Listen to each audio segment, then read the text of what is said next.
Hello guys, Picturefit here. Don't adjust your screen, there is nothing wrong right now. We have no drawings. We're trying something a little bit different today. I wanted to go a little bit off script and bring you this article that I found just recently. The reason is because I kind of have an issue with it, because it kind of encapsulates what I find wrong with a lot of the parts of the health and fitness media. Yeah, I'm talking about you media boys. This article in particular has a very interesting headline. The #1 worst drink for men. A new study suggests nutrition and reproduction researchers found a single serving of this beverage can affect male function. Wow. Now, if this headline was true, I would be pretty scared, wouldn't you? That's the #1 worst drink ever. Now, again, assuming that this is true, there must be some very good information or evidence to actually come to this conclusion of the #1 worst drink for men.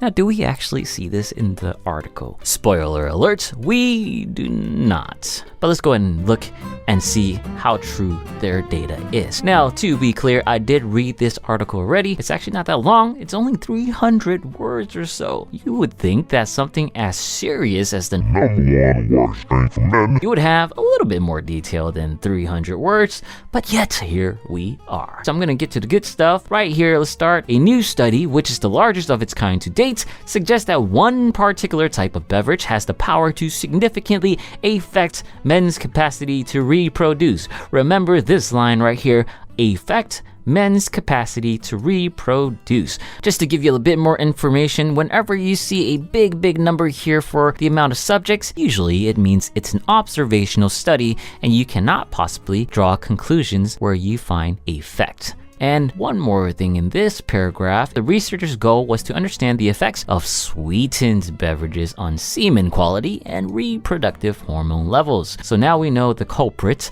is sugar-sweetened beverages. Actually, they measured several drinks here. Sugar-sweetened beverages, artificially sweetened beverages such as diet soda, energy drinks, and juice. 1, 2, 3 of these all have sugar. Anyway, the conclusion here is that the team found that consumption of sugar-sweetened drinks was associated with lower sperm concentration, lower total sperm count, and a lower ratio of serum inhibin B/FSH. So let's go back to this highlighted word here.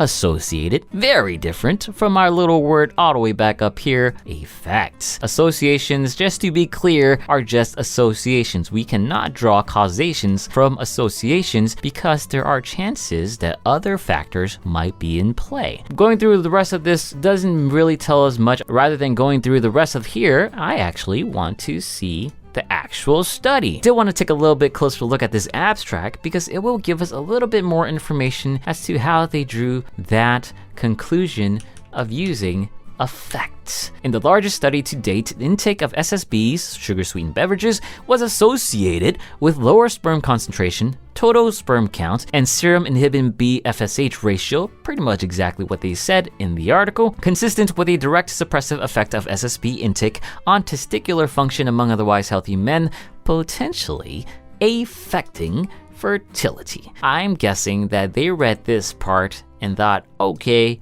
effect, let's go ahead and put effect and great. The very next sentence, however, the observed association between higher SSB intake and lower semen quality does not necessarily imply a decrease in fertility. So pretty much this part negates this part. Very interesting how that happened. Bam. Now, to be fair, if you look at the end of this article here, if you actually reach the end, the study's authors say other lifestyle factors that may have impacted the results should be taken into consideration, but if their findings speak to you, it may be time to dial back on these sugary drinks. Okay, they could have left this out. But hey, look at Planet Fitness. Great advertisement here. Even though these type of articles exist, there are other articles that you should follow. One that I would recommend is actually the reason I found this article in the first place going through Instagram is through examine.com. They wrote a summary for the article as well. And check out their headline, The Association Between Different Beverages